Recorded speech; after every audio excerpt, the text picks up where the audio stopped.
दव्वं जिन्वरवसेन जेणने दिट्ठं देविन्दविन्दवन्दं वन्दे तं सर्वदा शिरसा।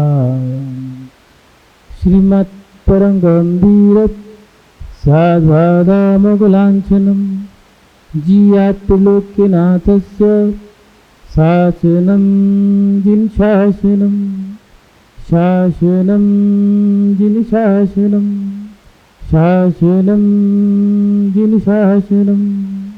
जो बोले अंतिम तीर्थंकर विनायक श्री महावीर भगवान की परम पूजनीय अभिक्षण के अनुपयोगी आचार्य गुरुदेव श्री वसुनंदी जी मुनिराज की अहिंसा में विश्व धर्म की परम पूज्य मुनि श्री श्रद्धानंद जी महाराज की परम पूज्य मुनि श्री पवित्रानंद जी महाराज की नमोस्तु गुरुदेव। आत्म कल्याण के इच्छुक उपस्थित सभी धर्म प्रेमी पुण्य आत्मा एवं महानुभाव, जिन शासन में जो जैन धर्म है, महावीर स्वामी का जो धर्म है, ऐसा ये पवित्र पावन धर्म जिसमें समय समय पर अलग अलग पर्व आते हैं, चाहे वो भगवान की जन्म तिथियाँ हों, जैसे आदिनाथ भगवान की जयंती, महावीर भगवान की जयंती, चाहे वो मोक्ष जाने वाली तिथियाँ हों, जैसे पारसनाथ भगवान का मोक्ष कल्याणक मोक्ष सप्तमी, या फिर महावीर स्वामी की मोक्ष तिथि जैसे दीपावली पर्व है, उसको अन्य धर्मों में दीपावली कहते हैं, अपने यहाँ मोक्ष कल्याणक कहते हैं। या फिर जिन मुनियों को उपसर्ग है, उन मुनियों का उपसर्ग दूर करने वाली वो तिथि या वो पर्व रक्षाबंधन पर्व। ऐसे अन्य अन्य समय पे अन्य अन्य पर्व आते हैं। दशलक्षण पर्व, अष्टानी का पर्व, इन पर्वों के समय में हम लोग थोड़ा सा मन में ये भी सवाल पैदा कर लेते हैं कि हम इन पर्वों को कैसे मनाएं। जैसे शुद्ध पंचमी का पर्व हमें कैसे मनाना चाहिए, क्योंकि महावीर भगवान की जयंती आदिनाथ जयंती पर हम रथ यात्रा निकाल लेते हैं, रक्षाबंधन पे हम रक्षा का वचन दे देते हैं, दीपावली या मोक्ष कल्याणक पारसनाथ आदिनाथ महावीर स्वामी के जो मोक्ष कल्याणक हैं, उन कल्याणकों पे हम लड्डू चढ़ा देते हैं, या उनके क्षेत्रों पर जाकर के जहाँ से वो मोक्ष गए हैं वहाँ पर वो कल्याणक मना लेते हैं। लेकिन ये शुद्ध पंचमी का जो पर्व है, वो पर्व हम कैसे मनाएं ये हम नहीं जानते।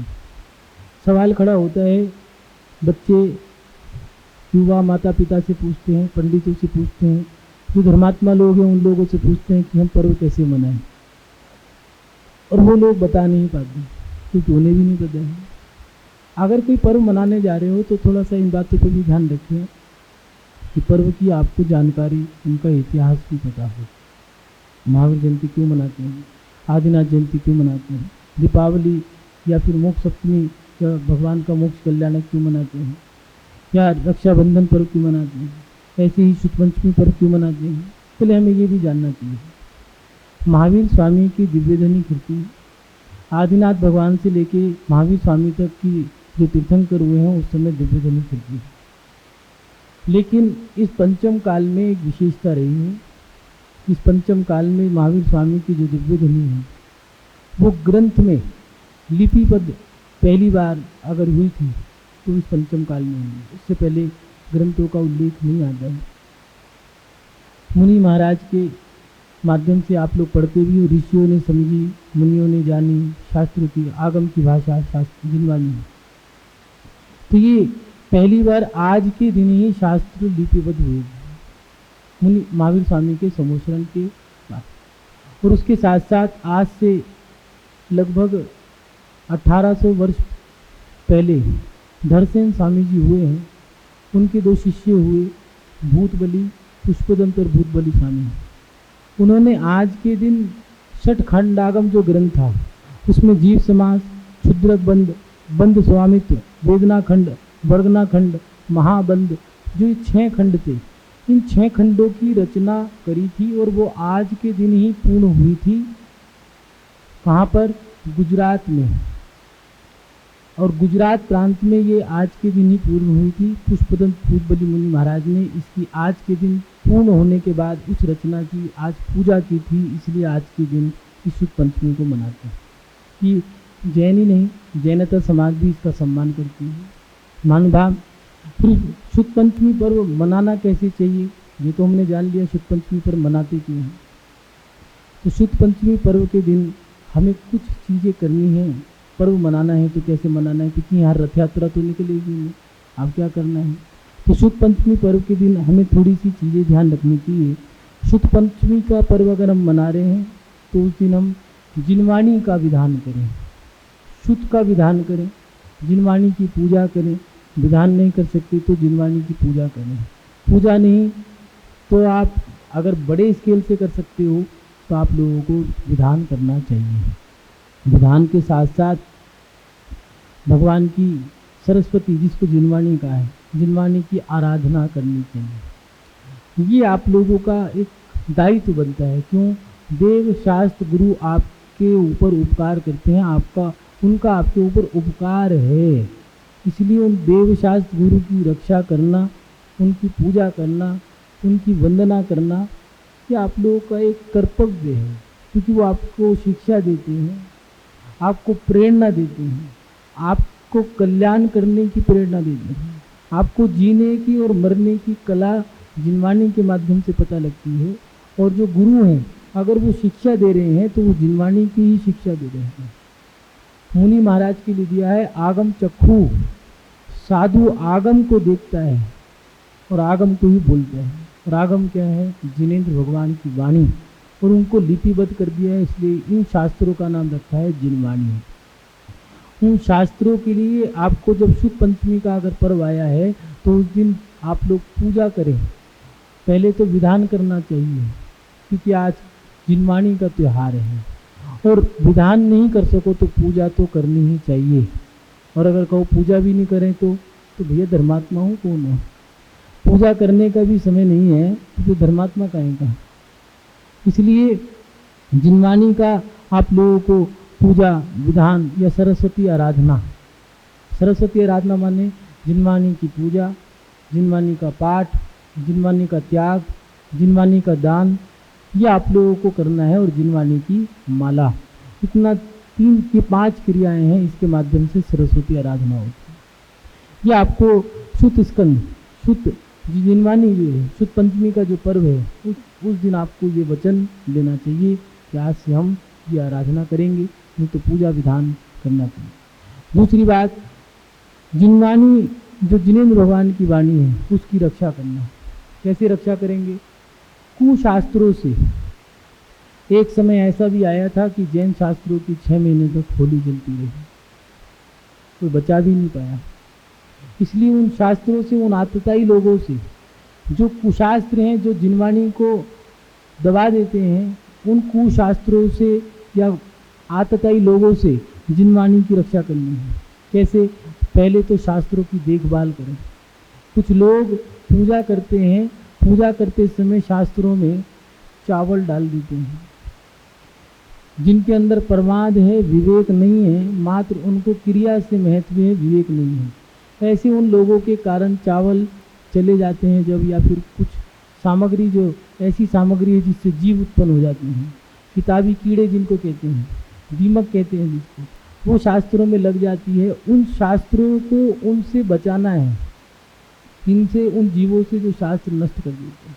अगर शास्त्र नष्ट हो गए तो ज्ञान लोप हो जाएगा, ज्ञान का लोप हो जाएगा तो साधु भी नहीं बन पाएंगे, मंदिर बनना बंद हो जाएंगे, भगवान विराजमान नहीं कर पाओगे, जीवन जीने की कलाएं समाप्त हो जाएगी, क्योंकि शास्त्रों का लोप हो जाएगा। इसलिए शास्त्रों की देखभाल करके, शास्त्रों में जो साफ सफाई करनी है, अलमारियाँ जो हैं, पाषाण की अलमारियाँ या फिर लोहे की जो अलमारी होती है, उनमें समय समय पर संकट आ सकता है शास्त्रों पे। कैसे? बारिश होने से लोहे में नमी आ जाने से जंग लग जाता है, पत्थरों में भी नमी आ जाती है, और वो नमी कागज़ पकड़ लेते हैं तो शास्त्र गल जाते हैं या कीड़े लग जाते हैं। तो उस समय में उनकी रक्षा करनी है। अष्टमी, चौदस, नहीं तो महीने में 2 बार या 1 बार शास्त्रों की देखभाल करें। या फिर पुराने प्राचीन शास्त्र जो हैं उनको ताड़पत्र पर आप लिखवा सकते हैं, जिससे कि हमारे शास्त्र सुरक्षित रहें। उसके साथ साथ समय समय के रहते हुए नए नए पंथ, नए नए धर्म निकल के आते हैं और वो धर्म अपना प्रचार प्रसार करते हैं। तो वो क्या करेंगे, मंदिरों में अपने शास्त्र रखेंगे, मंदिरों में अपने धर्म के प्रचार को करेंगे। कैसे भी, शास्त्र किताबों के माध्यम से, प्राचीन शास्त्रों में हेरा फेरी करके, अलट पलट करके, बातों को घुमा फिरा करके शास्त्रों को वो रचेंगे और रच करके आप लोगों के मंदिरों में रख देंगे, जिससे आप उनको पढ़ोगे तो आप उनके धर्म के सिद्धांतों को अपनाने लग जाओगे। ऐसे कुशास्त्र, मान लो कोई व्यक्ति कह रहा है आत्मा से ही कल्याण होगा और उसने आत्मा का ही उल्लेख कर दिया है ग्रंथ में और वो ग्रंथ ला करके रख दिया, तो वहाँ पर उसको एकांतवाद का है। 5 प्रकार के मिथ्यात्व दिए हैं, आप लोग पढ़ते भी हो।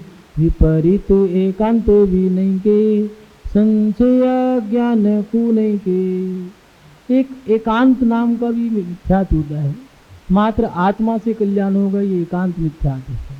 कपड़े पहनकर मोक्ष होगा, ये विपरीत मिथ्यात्व है।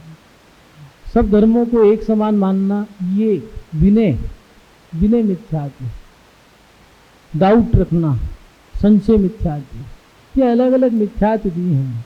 इसलिए वो मिथ्यात्व शास्त्र अगर आपके धर्म में आते हैं, आपके शास्त्रों में आते हैं, तो उन शास्त्रों को बाहर करना। क्या करें, उन शास्त्रों को दोबारा से, उस पानी कागज को दोबारा से कागज बनाना, माने उस कागज को पानी में डुबो दो तो वो जो स्याही है, इंक, वो मिट जाएगी और वो कागज गल जाएगा, कागज फिर दोबारा कागज बन जाएगा, जिसको आप कहते हो रीसाइक्लिंग। इसलिए उन कुशास्त्रों के माध्यम से भी हम अपने धर्मों की, शास्त्रों की रक्षा कर सकते हैं। और उसके साथ साथ साधुओं को जिनवानी भेंट करना। जो जिनेंद्र भगवान की मुद्रा को धारण करते हैं, ऐसे उन साधुओं को शास्त्र भेंट करना है। माने क्या, मात्र ऐसा नहीं है टेबल पे आपने शास्त्र रख दिया तो शास्त्र भेंट हो गया। पूजा की किताब जिस पे लिखा है पूजा पाठ प्रदीप, पूजा पाठ प्रवीण, या फिर और भी पूजा की जो किताब है वो आपने साधु को दे दी, वो शास्त्र नहीं है। आप कुछ लोग उसको लपेट करके शास्त्र भेंट करवा दिया, तो शास्त्र भेंट अलग चीज़ है भैया। मुनि महाराज को शास्त्र जो दे रहे हो वो पूजा की किताब है, फिर शास्त्र भेंट कर रहे हो तो आपने टेबल पे रख के रख दिया, वो शास्त्र दान नहीं है।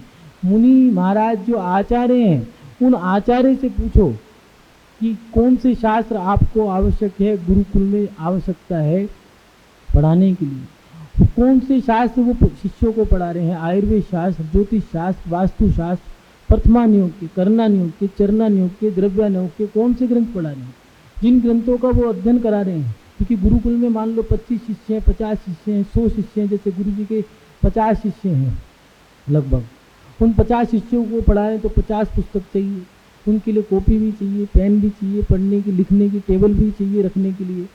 वो सामग्री उनसे पूछ करके पहले पूछो कौन सी चाहिए। अब पूछ रहे हो आप, अध्यक्ष से पढ़ा रहे हैं आचार्य, अब अध्यक्ष जी ने कह दिया आप तो शास्त्र दान दे दो, आपने दे दिया, अब वो शास्त्र दान गया कहाँ भाई। चाहिए आचार्य को, मंदिर के समाज को दे करके कोई लाभ नहीं है। इसलिए उन आचार्य से पूछ करके फिर वो शास्त्र उनको जा करके देना, ये शास्त्र भेंट हो गई। और शास्त्र अब वो पढ़ा रहे हैं, पढ़ाने के बाद वो कह रहे हैं कि अब अपने पास रख लो, कोई साधु आए तो फिर दोबारा उनको दे देना। जैसे कोंडेश नाम का एक ग्वाला था, पेड़ के कोठर में एक ग्रंथ रखा था और उस ग्रंथ को निकाल करके उसने अपने घर ले जा करके रख लिया था। क्यों? क्योंकि जंगल में आग लग गई थी, कहीं ये जल ना जाए, किताब है किसी के काम आ जाएगी। मुनि महाराज आए तो उनसे पूछा, देख लो भैया मैं तो अनपढ़ हूँ, आप देख लो किसके काम आ सकती है। तो मुनि महाराज को लगा कि ये तो हमारे ही काम आ जाएगी। उन्होंने सब शिष्यों को पढ़ा दिया और सब शिष्यों को पढ़ा करके बिहार कर गए।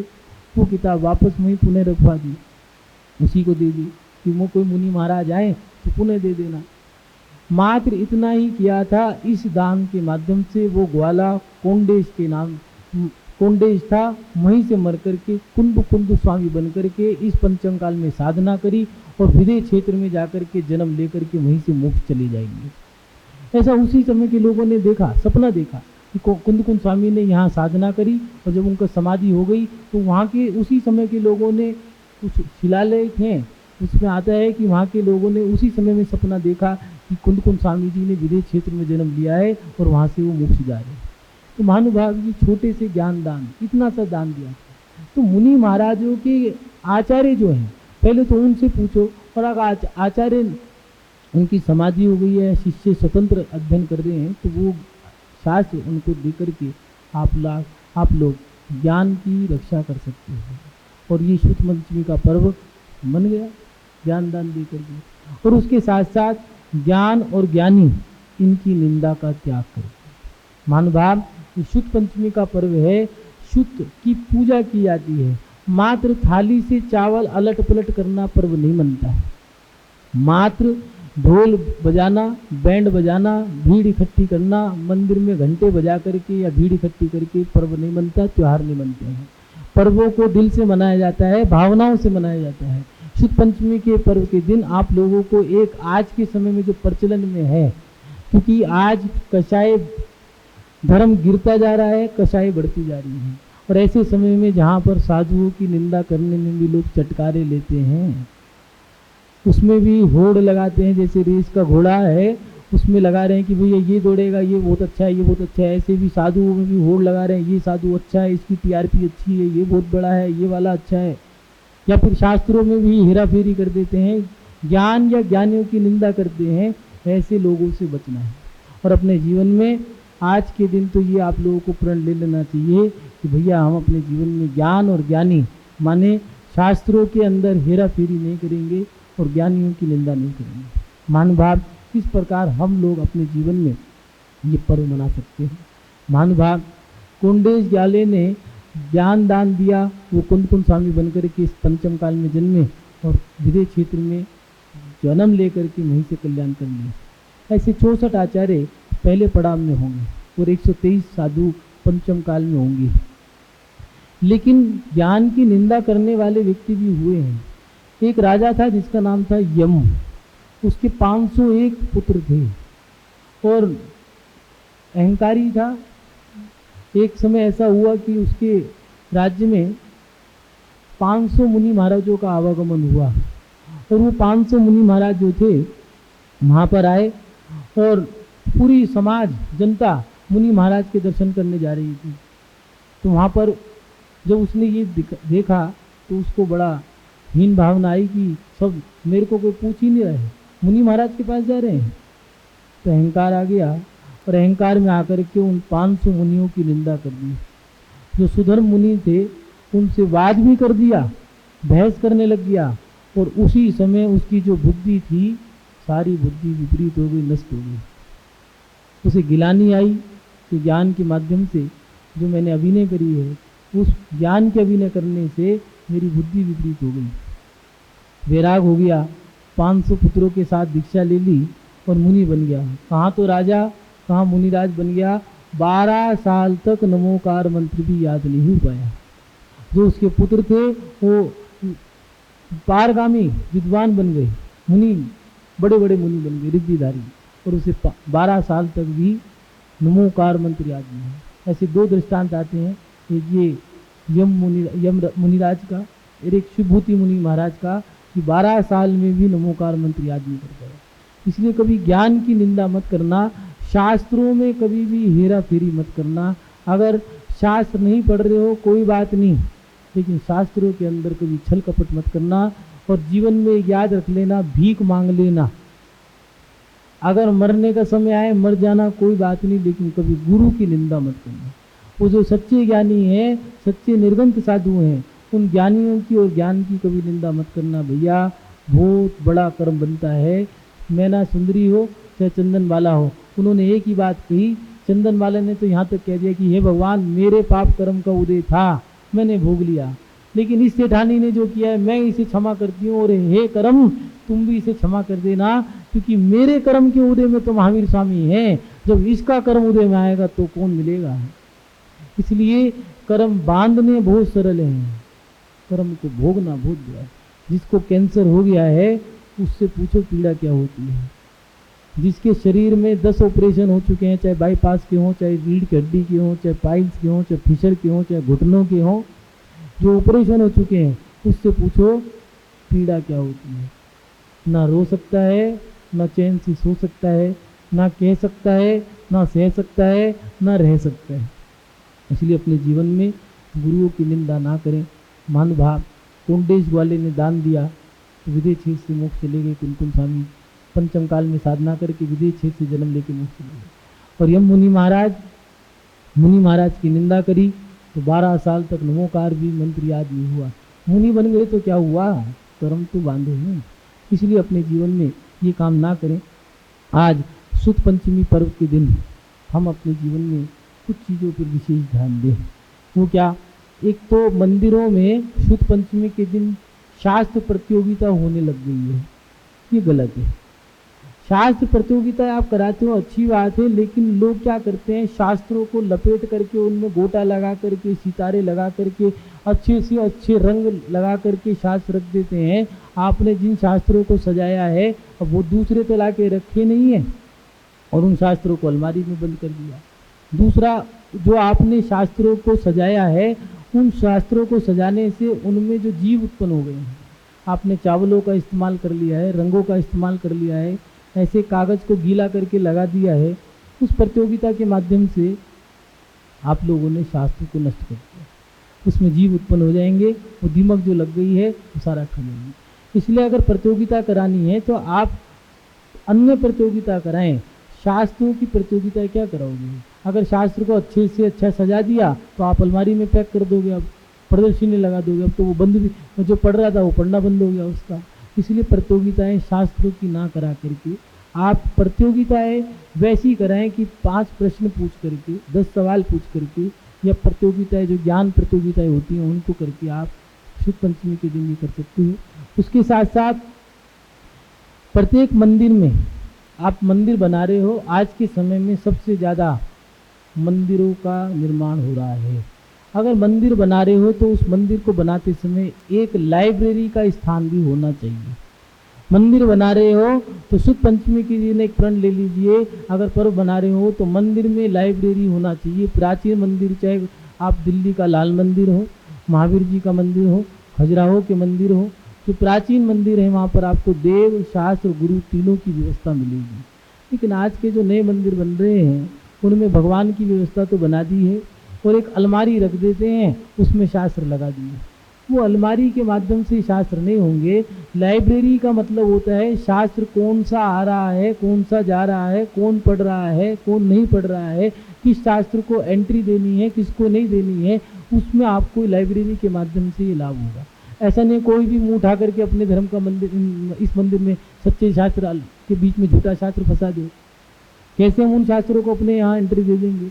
जिन शास्त्रों के अंदर बलि चढ़ाना लिखा है, जिन शास्त्रों में साधुओं को मानने का ही निषेध किया है, उन शास्त्रों को हम कैसे सच्चा शास्त्र मान लेंगे। वो 1 नंबर के झूठे शास्त्र हैं, वो वैलिड नहीं है, उनमें आचार्यों की फोटो नहीं है, आचार्यों का नाम नहीं है, आचार्यों का उल्लेख नहीं है, उन शास्त्रों को हम कैसे प्रमाणिक मानेंगे।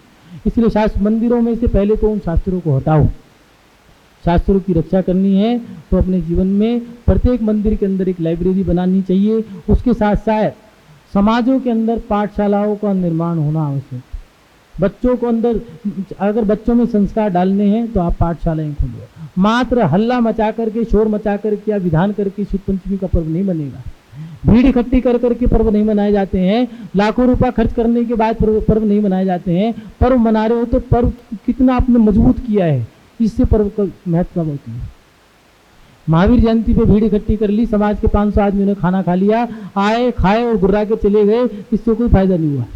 रात को 50 आदमियों ने लड़ाई झगड़ा कर लिया है, इससे कोई लाभ नहीं हुआ है। शुद्ध पंचमी के दिन आपने, पर्व के दिन आपने पैसा इकट्ठा कर लिया छात्रों के नाम पे, इससे कोई लाभ नहीं हुआ है। शास्त्रों में अगर आपने शुद्ध पंचमी का पर्व मनाना है तो आपने कितनी लाइब्रेरी खोली है, लाइब्रेरी की व्यवस्था क्या है, शास्त्रों को सुरक्षित करने के लिए आपने कितना बीड़ा उठाया है, और उसके साथ साथ बच्चों की पाठशालाएं कितनी खोली हैं। अगर आपने ये सब चीज़ें खोली हैं तो आप शुद्ध पंचमी का पर्व मना रहे हो। तो महानुभाव, और आज की सबसे बड़ी जो विडंबना है वो कहते हुए बड़ा दुख होता है, लेकिन कहना पड़ रहा है। आज के समय में लोगों को व्हाट्सएप चलाने का समय है, YouTube, Instagram, Facebook, Twitter, shorts, यहाँ तक कि आर्टिकल, न्यूज़पेपर, मैगजीन पढ़ने का समय है, लेकिन शास्त्र पढ़ने का समय नहीं है।